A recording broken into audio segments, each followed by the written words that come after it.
pemerintah harus perhatian sama yang dekat buang sampah, soalnya bau banget, sangat mengganggu sama lingkungan yang dekat. Nah, air yang diolah itu ada yang diolah.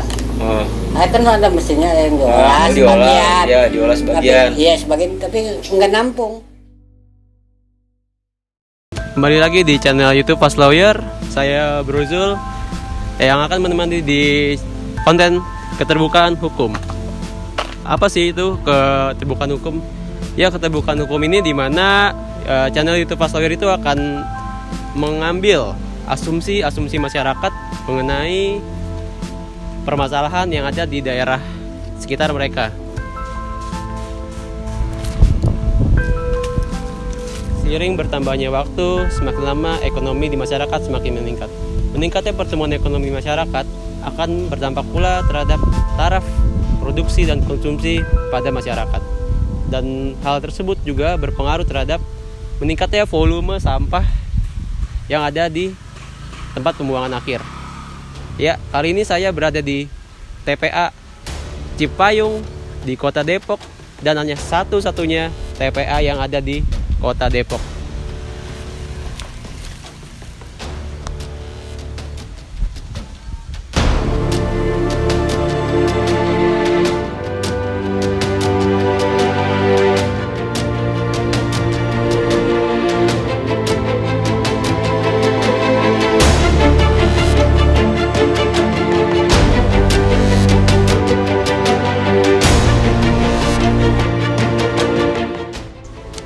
Diketahui bahwa luas dari TPA ini mencapai 20 hektar. Lalu untuk kapasitas sampah di sini pada tahun 2020 sudah mencapai 1.400 meter kubik, yang dimana tersisa hanya sedikit lagi dari kapasitas yang akan tertampung di TPA ini. Lalu untuk setiap harinya armada truk yang berjumlah 23 kendaraan itu mengangkut sampah dari berbagai wilayah Kota Depok, yang kalau di total sampahnya itu bisa mencapai 800 ton setiap harinya.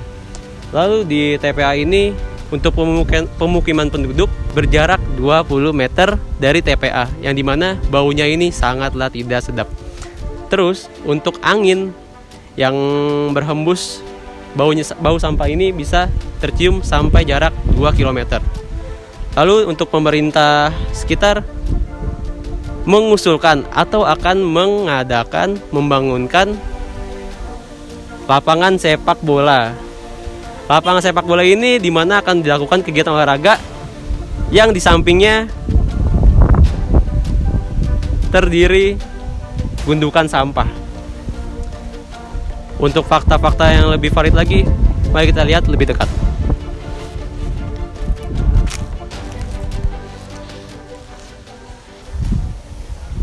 Menurut fakta dari warga sekitar bahwa pengelolaan sampah yang dilakukan TPA Cipayung ini, sampahnya bisa sampai jatuh ke aliran sungai. Untuk mengetahui hal tersebut, kita lihat lebih dekat lagi yuk.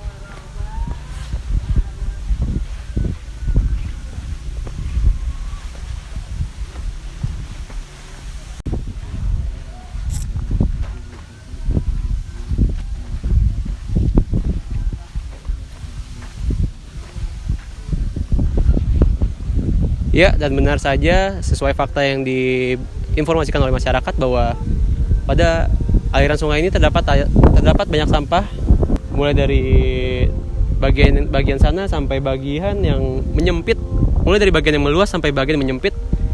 Terdapat banyak sekali sampah yang mungkin akan mengganggu aliran sungai yang ada, bisa menyebabkan banjir kah, meluap, dan lain-lain. Di sini juga terlihat bahwa gundukan sampah sudah menuruni area dari aliran sungai. Mungkin sampah ini turun dari atas bukit dengan adanya ikut campuran alam, menurunkan hujan kah atau angin yang membuat sampah turun ke bantaran sungai. Seperti yang teman-teman lihat bahwa di bantaran sungai ini memang sudah banyak sekali terdapat sampah, bisa melalui dari aliran sungai sebelah sana, ataupun sampah itu turun langsung ke bantaran sungai. Di bawah ada warga sedang beraktivitas. Coba kita lihat lebih dekat. Tapi juga nih. Ini dalam bos. Ada tinju di orang.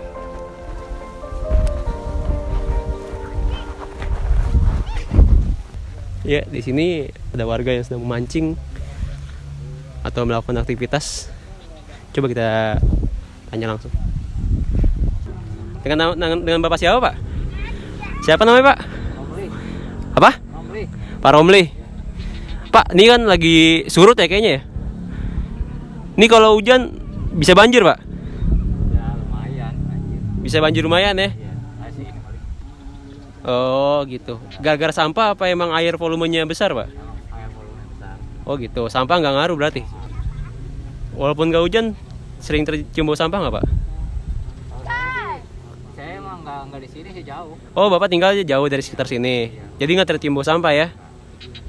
Oh, ya mungkin cuma warga dengan jarak 1 km dari TPA yang mencium bau sampah yang tidak sedap setiap harinya maupun sedang terjadi hujan. Berhubung pertanyaan yang saya ajukan ke Pak Romli mendapat jawaban yang kurang memuaskan, mungkin saya akan menunggu beberapa saat untuk bertanya kembali kepada warga yang beraktivitas di sekitar bantaran sungai TPA Cipayung. Tidak lama menunggu, benar saja ada beberapa warga yang beraktivitas di sekitar bantaran sungai TPA Cipayung. Dan saya bertemu dengan Pak Didin. Tinggal di sini di Bang ya? Udah berapa lama, Bang? Lama. Udah ada 5 tahun lah. Ada 5 tahun nih. Ini kalau boleh tahu asal sampahnya dari mana aja, Bang? Dari rumah-rumah yang dekat. Berarti buang sampahnya ke aliran sungai ini. Iya. Terus kan Abang lagi ngejalan nih, Bang, di sini, Bang. Kalau ada sampah terganggu masih, Bang? Ya terganggu, banyak sampah jadi susah jadi nyangkut. Oh, susah nyangkut ikannya. Sering cium bau sampah nggak, Bang, di sini? Sering. Itu sampahnya keciumnya baunya pas lagi keadaan gimana, Bang? Ya lagi pas banyak ya. Ada hujan. Ada hujan, terus bau sampahnya baru tercium. Iya. Berarti Abang tinggalnya jauh dari sini apa gimana, Bang? Dekat sana Serang. Dekat Serong. Berarti ada nggak 3 kilo? Ada. 3 kilo dari gundukan sampah ini ada ya? Iya. Dibikin zona biar lebih jauh lagi, Bang. Ininya. Harusnya pemerintah yang ngurus. Pemerintah harus tahu solusi buat nggak tercium bau sampah ya dari tempat pembuangan akhir ini. Sesekali angin berhembus dari arah TPA Cipayung dan angin tersebut pun membawa bau yang tidak sedap.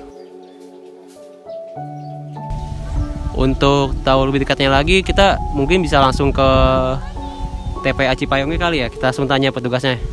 Yuk.